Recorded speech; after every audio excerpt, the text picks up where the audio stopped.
चलिए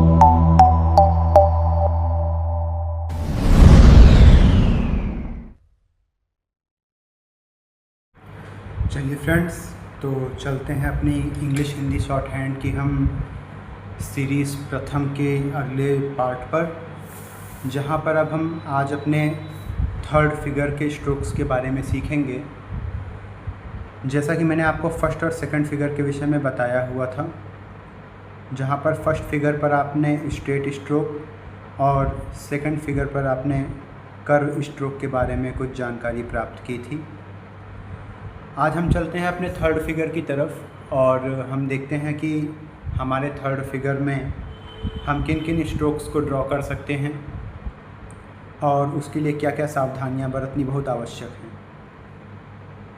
तो जैसा कि आप देख सकते हैं फ्रेंड्स कि हमने यहाँ पर ये जो थर्ड फिगर बनाया हुआ है, इसके सबसे पहले लेफ़्ट पार्ट की बात करते हैं। तो यहाँ पर हमारा सबसे पहला स्ट्रोक जो होता है वो होता है हमारा इथ। इथ हम प्रोनाउंसिएशन के लिए यूज़ करते हैं, हालांकि अगर रियल मायने में समझा जाए तो ये सिर्फ था का प्रोनाउंसिएशन देता है। और यहीं पर हमारे पास एक स्ट्रोक होता है दी, यानी हम जिसे कह सकते हैं द। अब दोनों ही हमारे टीएच के थ्रू ही दिखते हैं या टीएच के थ्रू ही पढ़े जाते हैं। तो इस कारण से हमने क्या किया, एक टीएच को स्मॉल और एक को कैपिटल लेटर में लिख दिया ताकि आप डिफरेंस को अभी के लिए बस समझ सकें। हालांकि इसका जो उच्चारण यानी प्रोनाउंसिएशन बनता है वो होता है ITH इथ और THEE दी, इथ दी। लेकिन हमें याद रखना है कि हमारे पास एक थ और एक द का प्रोनाउंसिएशन के लिए दो स्ट्रोक्स हमें देखने को मिलते हैं। ठीक है, चलिए तो अब हम आगे देखते हैं। सबसे पहले हमारे पास जो इथ का स्ट्रोक होता है, इसकी कुछ प्रॉपर्टीज़ को आपको ध्यान रखना है दोस्तों कि हम जो आई लिख रहे हैं ये किसी भी शब्दों के साथ नहीं जुड़ेगा। ये सिर्फ़ और सिर्फ अभी प्रेजेंट यानी कि वर्तमान स्थिति में प्रोनाउंसिएशन के लिए प्रयोग किया जा रहा है। अगर आपको किसी भी प्रकार की कन्फ्यूज़न हो तो आप सिर्फ़ और सिर्फ TH यानी था का ही प्रोनाउंसिएशन यहाँ पर प्रयोग करें, अन्यथा और कुछ भी आपको लिखने की आवश्यकता नहीं। अब इसकी प्रॉपर्टीज़ की बात करते हैं तो बाकी सभी की तरह यह भी कर्व एंड लाइट स्ट्रोक, फिर उसके बाद डायरेक्शन यानी दिशा की अगर बात की जाती है तो आपकी जो डायरेक्शन होती है वो होगी डाउनवर्ड, अर्थात जहाँ पर आप स्ट्रोक को ऊपर से नीचे की ओर बना रहे हैं। फिर यहीं पर साइज़ की बात की जाती है जो कि होती है आपकी 0.5।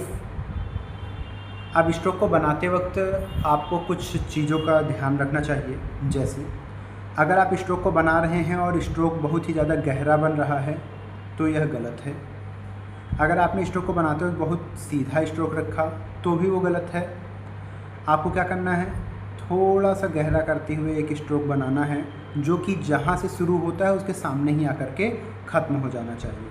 अर्थात अगर आप स्ट्रोक को बनाना शुरू करते हैं और स्ट्रोक मान लीजिए कि आपके बनाते वक्त लाइन को क्रॉस करके बाहर जाता है, या आपने जहाँ से स्ट्रोक को बनाने की शुरुआत की उसके सामने ना ख़त्म होकर के आगे ख़त्म हो गया या उससे पहले ख़त्म हो जाता है, तो देखिए अब जब सामने स्ट्रोक आपका ओवर नहीं होता है तो इन सभी स्थितियों को गलत माना गया है। जब कभी भी आप स्ट्रोक को बनाएंगे तो स्ट्रोक जहाँ से बनना शुरू होता है उसके सामने आकर के बिल्कुल ख़त्म होना चाहिए, ना ही उसके आगे और ना ही उसके पहले।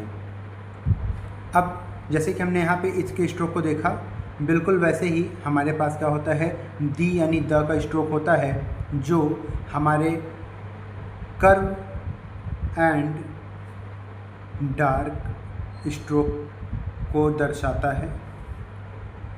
दिशा इसकी भी डाउनवर्ड होती है, आप हमेशा याद रखेंगे, मैं यहाँ पर मेंशन कर देता हूँ। Direction downward, size 0.5। अब बनाते वक्त आप इस चीज़ का ध्यान रखें कि आपने इथ को बनाने के लिए जो भी कंडीशन रखी या स्ट्रोक को जैसा भी बनाया, अगर आप उससे डार्क स्ट्रोक बनाना चाहते हैं तो पेंसिल को थोड़ा सा प्रेस करते हुए बस क्या करना है, आपको अपने इथ के स्ट्रोक से थोड़ा डार्क अपने दी के स्ट्रोक को बना देना है।